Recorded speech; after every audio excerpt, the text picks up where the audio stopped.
So this is going to be the foundation of this talk, and then it's going to branch into other topics that are necessary for us to really start connecting to within ourselves in relationship. So amongst many other things, in relationship, in order for our optimal survival and our optimal ability to thrive in the world, we all need five things. We need safety.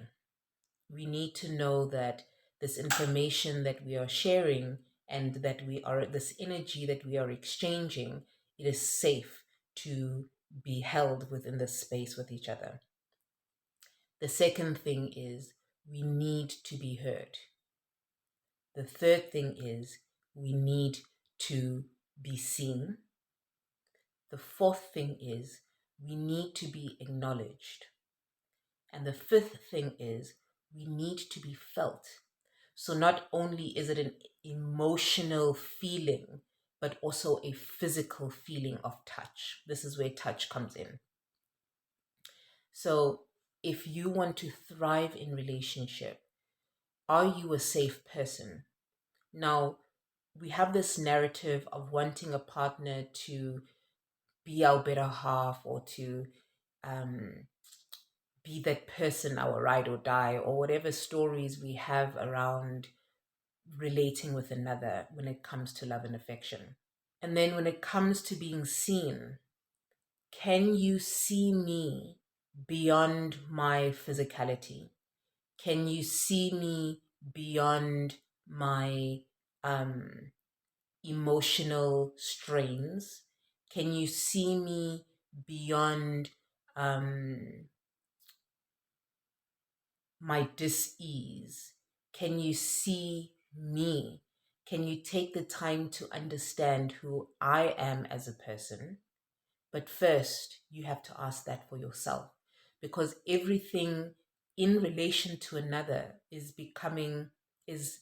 you becoming a vibrational match to that. Okay, so it's like magnifies like, and it's saying this. There are some times that when you are so connected to that frequency, it's like when you are hungry. There are times when you just know you want a pizza. Okay, you just know you want the pizza, and you know a specific type of pizza that you want. You become so clear. Why? Because you have taken time to understand your certain needs, right? And there's a certain frequency and match to that feeling and sensation that pizza or that place that creates that pizza um, gives you. And a certain thing is required for that for you. Like a new story, a new part of your journey needs to be informed, if that makes sense, or needs to be formed or reformed, repurposed. And then there are times when you're hungry and you don't know what you want, but you just know that you are hungry. And sometimes, up until you hear a suggestion or you see a suggestion, then you know. So that's like being in relationship, in conversation. So it leads to this aspect of hearing each other. You know, sometimes I watch certain comments that I get and I just like laugh to myself, and I'm just like, we are so beautifully different, you know, and how we are interpreting that information in that moment, it gives me a sense of where people are and how they've interpreted whatever they've heard from what I've said. And it goes to this aspect that says, within those five aspects of being heard, learn to listen, not only to yourself, but in relationship as you are holding space. Learn to listen without trying to give feedback where feedback is not required. Okay.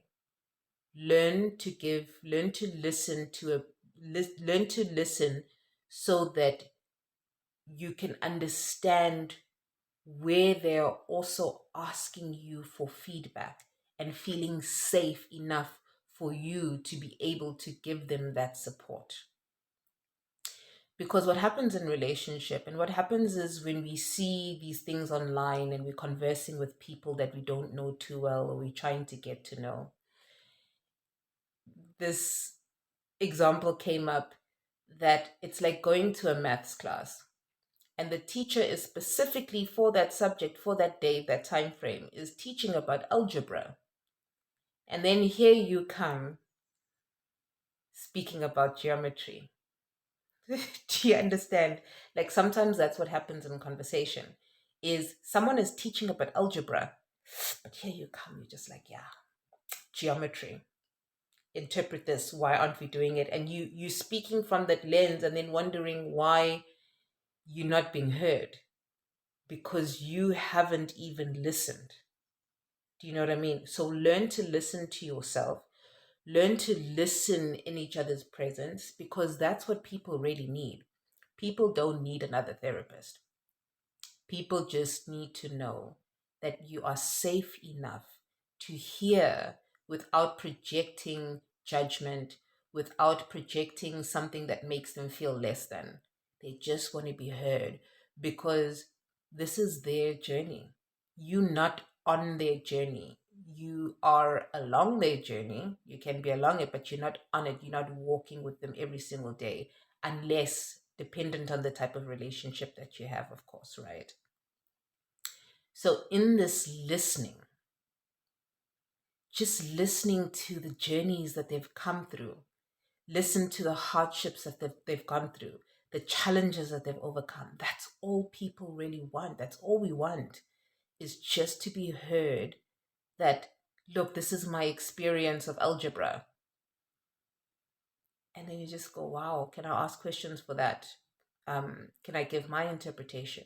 I've said this before. Just ask. Like, do you want any feedback? Do you want any, you know? And obviously, once again, it's dependent on the relationship that you have. And I've talked about being seen, to be acknowledged, just to empathize with each other, to empathize and go, give a moment. Give a moment where you don't have to go, it's going to be okay, or whatever you feel is going to make them feel good. You, when you are safe, you feel good. And just that moment of pause, looking at each other's eyes, nodding, holding each other's hand, just placing your hand on someone's shoulder, on their thigh, just as confirmation to be like, I acknowledge that. And your life experience is valid. It is so valid, right? And then just to be felt emotionally that even if you don't understand at the time, rather keep quiet. Your silence of being able to just listen is so important. And then it goes back to the being felt of the physical touch. Obviously, once again, it always goes to the type of relationship that the two of you have, or the type of relationship the two of you are building.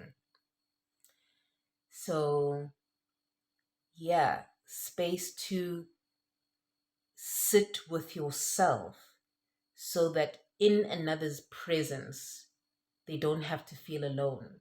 Because you feel alone when you thought you've coming to a geometry class or you think you want to discuss geometry, but everybody's in algebra. That's like the best in this moment example that I can give with your comments. Learn to understand, are you speaking algebra speak or are you speaking geometry? Anyways, that's just a message for today.